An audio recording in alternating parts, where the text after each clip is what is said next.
The film is fantastic, but it certainly looks like it cost a lot more than it actually did. Yeah. What first attracted you to the script, and what was it about the character that kind of made you want to do this? It was well, I got the script. I mean, the first thing I do is look, is obviously find out what it's about through my agent and who's directing and when and where. But I mean, the first thing, it's obvious on the story. If the story's good, if the characters are deep and they're full and they're real, then I'm always interested. But first and foremost, it's a story, and it was also it was a very topical story, very relevant to events that have occurred over the past 12 years in terms of bombings and terrorism. And that's something I've always been quite interested in, and political history and how these events came about, from the Crusades and from Palestine-Israel conflict. And so this kind of explained to me a lot of those questions that I was asking, and I think that it does that in the film. It's a film. It's quite an unsettling feel to the film, but I think that's because it wants to provoke you to question, to engage and to question, perhaps reflect on your prejudices, which kind of swing backwards and forwards depending on what the media is. With the media supporting that particular day, and what your political beliefs are, and I don't think it's. I mean, what got me is that you saw this young man, this Ash character, and become, quite a politically, aware. He was very politically aware, and he talked to his mum and that about what he wanted to do. And he could have gone. There's a lot of kids like that. Obviously I was like that, and students, and you're very black and white in what you believe. It's a great thing sometimes, and the older you get, you think, oh, maybe. But I mean, it's like, and so he was very on the ball, but he was a pretty intelligent guy, and it just makes you think, how does it, he was insecure. He was intelligent, but insecure. These guys.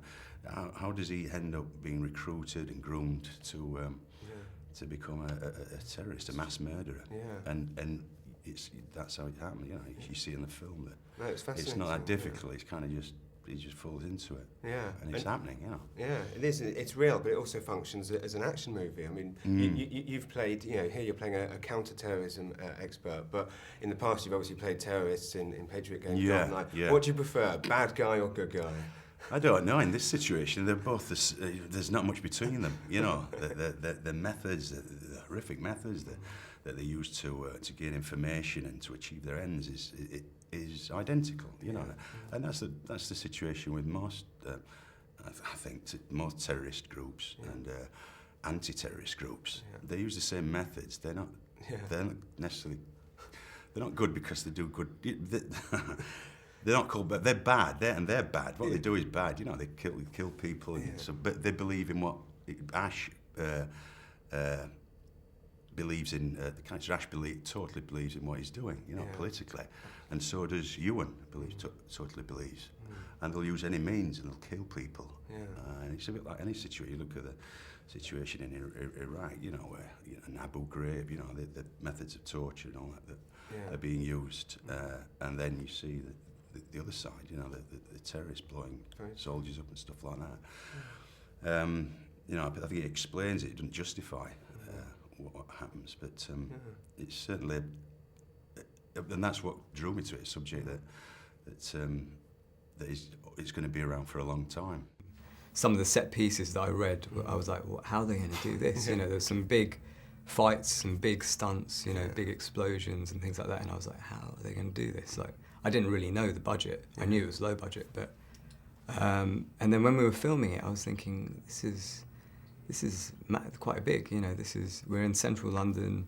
There's like hundreds of extras. There's the stunt prep is quite big and things like that. But when I saw it, I was like, oh, right, okay. So this was all the prep, and I'm as astounded as you. I think Hadi had a clear vision that he wanted it to look like an expensive film. He wanted to look quite American, in that style, and not low budget. And he chose to film on film to have that kind of, that look of it. And it does. It looks more expensive than it is, and I Really? think he's achieved that. Yeah. But I don't know how he did it. Right.